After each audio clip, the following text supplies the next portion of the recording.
Hello my dear student, welcome my YouTube channel. এর আগের দিন আমি তোমাদেরকে শিখেছি অ্যাম ইজ আর দিয়ে ভার্বের ব্যবহার। আজকে শেখাবো ওয়াজ ওয়্যার দিয়ে ভার্বের ব্যবহার। অ্যাম ইজ আর শুধুমাত্র বর্তমানকালে হয়, আর ওয়াজ ওয়্যার শুধুমাত্র অতীতকালে হয়।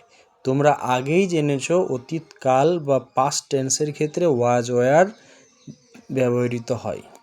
অ্যাম ইজ আরে সে ছিল, সে একজন, সে অ্যামিজারে সে হয়, সে একজন, এরকম। আর ওয়াজ ওয়্যারে ছিল, ছিলেন হবে। আচ্ছা, আর ইংরেজিতে আমাদের কথা বলতে গেলে আস্তে আস্তে বাংলাগুলো বর্জন করতে হবে, এবং আস্তে আস্তে বাংলার বর্জন করে তার জায়গায় ইংলিশ কথাগুলো ওয়ার্ডগুলো ইউজ করতে হবে।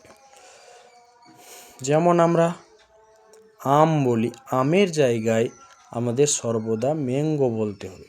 যেমন আমরা টেবিলের বাংলা কেউ জানি না, কিন্তু টেবিলের বাংলা হচ্ছে চৌপায়া। যেমন চেয়ারের বাংলা হচ্ছে কেদারা, কিন্তু আমরা কেদারা সবাই ভুলে গেছি, চেয়ার বলি। এইরকম যদি আস্তে আস্তে বাংলাগুলো আমরা বর্জন করে দিই, তাহলে আমরা ইংলিশ অতি শীঘ্রই শিখে যেতে পারি। তাহলে আর দেরি না করে শুরু করি। তারা ছিল গরিব, দে ওয়্যার পোর। এখানে স্টুডেন্ট মিস্টেক হয়ে গেছে, এখানে পোর POR। লোকটি অসৎ ছিল, দ্য ম্যান ওয়াজ ডিসঅনেস্ট।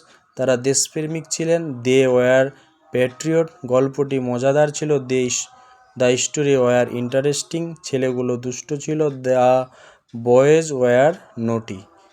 মানে সিঙ্গুলার থাকলে ওয়াজ আর প্লুরাল থাকলে ওয়্যার হবে। লোকটি লোভী ছিল, দ্য ম্যান ওয়াজ গ্রিডি। তিনি ধার্মিক ছিলেন, সি ওয়াজ পিওয়াস। এখানে হি ছেলের ক্ষেত্রে, সি মেয়ের ক্ষেত্রে। আঙ্গুরটি টক ছিল, দ্য গ্রেপ ওয়াজ সোর। তোমরা ভীতু ছিলে, ইউ ওয়্যার টিমিড। চাষিগুলো উদার ছিল, দ্য ফার্মার্স ওয়্যার জেনারাস। ছেলেটি চটপটে ছিল, দ্য বয়েজ ওয়াজ স্মার্ট। ফলটা পচা ছিল, the fruit was rotten. Raju বোকা ছিল, রাজু ওয়াজ পুলিশ। চশমাটা কালো ছিল, দ্য স্পেকটেকেল ওয়াজ ব্ল্যাক।